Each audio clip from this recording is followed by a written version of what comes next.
어쨌든 대통령이 빨리 메시지를 내서 그렇죠. 이제 결국에는 그 메시지 내용이 중요한 게 국회에서 논의해서 법안에 반영하라고 그 지시를 한 거잖아요. 그렇죠. 예. 국회에서 만약에 뭐 보안수사권이든 수사사법권이든 야 이거 안 되라고 해서 폐지를 해서 그 법안을 수정을 하면 예. 그걸 반영하라 정부 안에 반영하라는 그쵸. 게 예. 이제 대통령의 지시로 나왔기 때문에 맞습니다. 그대로 하면 되겠죠. 예. 근데 아마 고차원적으로 생각해 봤을 때도 대통령이 이제 정말로 불가역적인 검찰 개혁을 해야겠다고 생각을 했고 네. 검사들이 주도한 이 안에 대해서 그냥 놔뒀을 가능성도 없지 않다는 생각도 들어요. 그냥 일단 그렇게 발표해. 그럼 뻔히 예상이 되잖아요. 네. 이게. 근데 이 상황에서 그렇다면 지금 검사들이 짠 이 입법 예고안, 뭐 수사사법관이나 보안수사권 예. 입지가 굉장히 줄어들 수밖에 없잖아요. 그렇죠. 예. 엄청난 지금 국민 여론과 비토가 있잖아요. 그렇습니다. 근데 이거를 그러니까 고차방 정직, 정치의 맞아요. 고차방 정직이잖아요. 예. 그거를 만약에 그냥 대통령이 눌러서 했을 때랑 예. 여론에 던져놓고 안건이 나오고 여론이 비등해져서 예. 봐라 여론이 이렇잖아. 예. 이 방향으로 해서 수정해서 갔을 때는 예.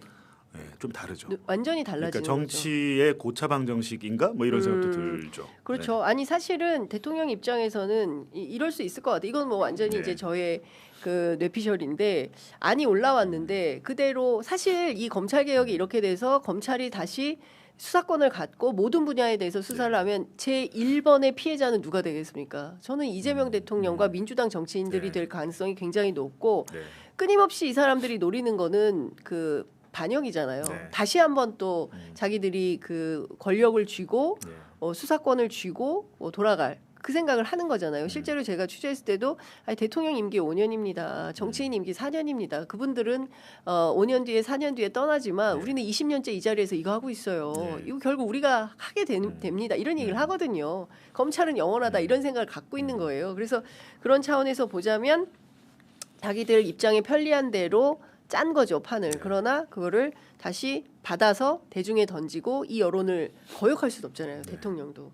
일본에 도착하자마자 이 검찰 관련된 입장이 먼저 나와서 저희도 깜짝 놀랐어요. 수행 기자단도 일본에 왔는데 오자마자 검찰 얘기가 나와서 이거 뭐지? 뭐 이렇게 했던 그런 생각이 좀 나는데 어쨌든 지금 이런 상황이면 그 국회에서 논의가 보다 지금보다는 훨씬 좀 치열할 것 같은데 어때요? 민주당이 어떤 방향을 어떻게 논의할 것 같아요? 일단 뭐 아무래도 이제 검사 출신이었던 분들은 보안수사권. 근데 기본적으로 그 자문위원단 안에서도 네. 한 10분 정도는 보안수사권 필요하다. 경찰을 견제하기 위해서 필요하다는 의견이었대요. 근데 네. 그중에 또 일부는 이 지금 정부안을 보고 나서는 생각이 바뀌었다. 이런 식으로 해서 검찰이 부활하려고 한다는 것 때문에 이 방법이면 보안수사권 안 된다로 입장이 바뀐 분이 또 있답니다. 지금 있는데 사실은 뭐 이제 자문위원 단계는 끝난 거잖아요. 입법 예고안이 나와서 국회에서 아마 논의가 될 텐데 분명히 경찰에 대한 감시와 통제 방안은 필요할 겁니다. 근데 필요할 건데 기본적인 전제 공소청의 검사는 수사는 하면 안 되겠죠. 보안 수사를 요구할 수 있고 요청할 수 있다고 저는 그렇죠. 보거든요. 예. 근데 그 과정에서 중수청의 수사관 너 말 안 들어? 뭐 수사관을 교체를 한다든가 교체 요구를 한다 이렇게는 안 될 것 같고 기본적으로 이제 뭐 수사심의위원회라는 게 제도들이 있잖아요. 그렇죠. 예. 외부에서 이제 들어갈 수 있는 그렇죠. 제도. 그리고 이제 이번 안을 보면 수사사법관도 반드시 사법고시나 변호사 자격증 있는 사람만 할 수 있게 돼. 그쵸. 이건 진짜 말도 안 된다고 생각하더라고요. 지금 국방부 장관 군 출신 아닙니다. 예, 민간인 출신에 당해서 지금 국방 개혁 하고 그러니까 보이지 있잖아요. 않는 카스트가 있다니까요. 지금 우리 안에. 변호사 출신만 네. 수사사법관을 하면 경찰들은 그럼 뭐 어떻게 되는 겁니까? 네. 물론 뭐 승진할 경찰들은 길을 저기 해야지 수사관, 전문 그러니까 수사관. 승진할 네. 길을 열어줬다고 하지만 네.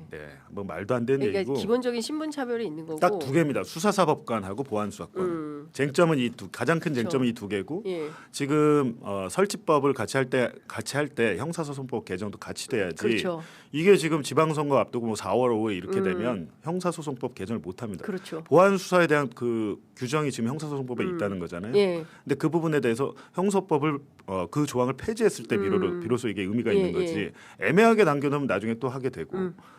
공소청장을 검찰총장으로 호칭을 유지한다. 저는 이것도 좀 이상한 거예요. 공소청장이 왜 검찰총장입니까? 그러니까요. 말도 안 되는 그게 거죠. 이제 아마 헌법의 검사와 그렇죠. 저희 헌법에 검찰총장이 기자들이 있기 검찰총장이 때문인데 있었어. 예. 사실은 저 같으면 발표를 할 때 예. 검찰총장을 유지하지만 이 부분은 개헌을 할 때 네. 용어를 바꾸겠습니다라고 단서를 달든지 그렇죠. 이렇게 발표를 안 하고 그냥 유지하겠습니다.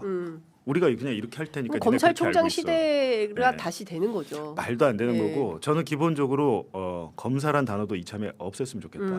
물론 나중에 이제 그 단서를 달아야겠죠. 지금은 검사로 쓰지만 개헌을 할 때 공소관으로 바꾸겠다. 그렇죠. 랄지. 예, 맞습니다. 뭐 그렇게 바꾸면 되는 거잖아요. 예. 나중에 헌법을 바꿀 때 그렇게 하면 되고 왜냐하면 검사란 단어를 없앤다는 것 자체가 저는 검찰청이 폐지가 되니까 검사란 단어를 없앤다는 것 자체가 굉장히 큰 의미가 있다고 봐요. 제도 자체가 아니라 그 단어가 없어지면 우리가 저는 이제 뭐 국문과 출신이기도 해서 언어가 의식과 무의식을 지배한다고 생각을 하거든요. 그럼요. 근데 그 단어를 계속 쓰다 보면 우리 무의식 안에도 야 그래도 검사란 이미지도 있고 이런 것들이 있잖아요. 근데 네. 검사란 단어 자체가 없어지는 게 검찰 개혁이 정말 전폭적으로 검찰 해체가 이루어졌다는 하나의 증거처럼 될 수 있을 것 같아요. 그쵸. 역사적인 증거. 예. 야 이재명 정권 때 그때 검사 없어졌잖아. 공소청에 공소관 있고 중수청에 수사관으로 됐잖아. 그쵸. 이게 굉장히 중요할 것 같습니다. 그렇습니다.